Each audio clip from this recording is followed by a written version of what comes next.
পাক বান্দা আমি সৃজন করলাম, বান্দা কেবল আমি আল্লাহ রাব্বুল আলামিনের গোলামি করবে। আল্লাহ পাক বলেন আল্লাযী খালাকাল মাউতা ওয়াল হায়াতা লিয়াবলুয়াকুম আইয়ুকুম আহসানু আমালা ওয়া হুয়াল আজিজুল গফুর। আল্লাযী খালাকাল মাউতা ওয়াল হায়াতা লিয়াবলুয়াকুম আইয়ুকুম আহসানু আমালা। জীবন আমি দান করলাম, মৃত্যু আমি দান করলাম, এই জন্য দান করলাম বান্দাদেরকে পরীক্ষা করার জন্য, বান্দা নেক আমল করে নাকি বদ আমল করে। এই জন্য আমি মৃত্যু বানালাম, জীবন দিলাম, যাতে করে দুনিয়ার জমিনে আমার বান্দারা পরীক্ষা দিবে, সেই পরীক্ষায় উত্তীর্ণ হবে। আর পরীক্ষার প্রশ্ন আমি দুনিয়াতে প্রকাশ করে দিয়েছি, দেখে দেখে তোমরা পরীক্ষায় উত্তীর্ণ হও। সুবহানাল্লাহ।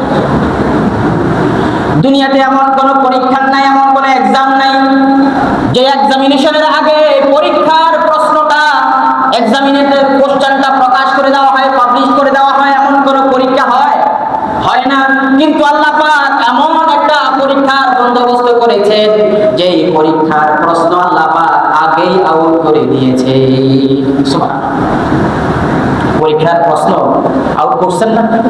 দুনিয়াতে পরীক্ষার প্রশ্ন যদি আগে আউট করে কত ধরনের মামলা মোকদ্দমা হয় দেখেন না। বর্তমানে আমাদের পাশের দেশ ইন্ডিয়াতে ইস্যু হচ্ছে কি, পরীক্ষার প্রশ্ন ফাঁস, এটা হচ্ছে ইস্যু। এই ইস্যুকে কেন্দ্র করে সারা ভারত আজকে উত্তাল। আলহামদুলিল্লাহ বলে এই জালিম থেকে আল্লাহ পাক মুসলমানদেরকে হেফাজত করুন। আমি মস্ত বড় জালেম, এইরকম জালেম সরকার, একটা হচ্ছে ইন্ডিয়ার সরকার, ইসরায়েলের সরকার আর আমেরিকার সরকার।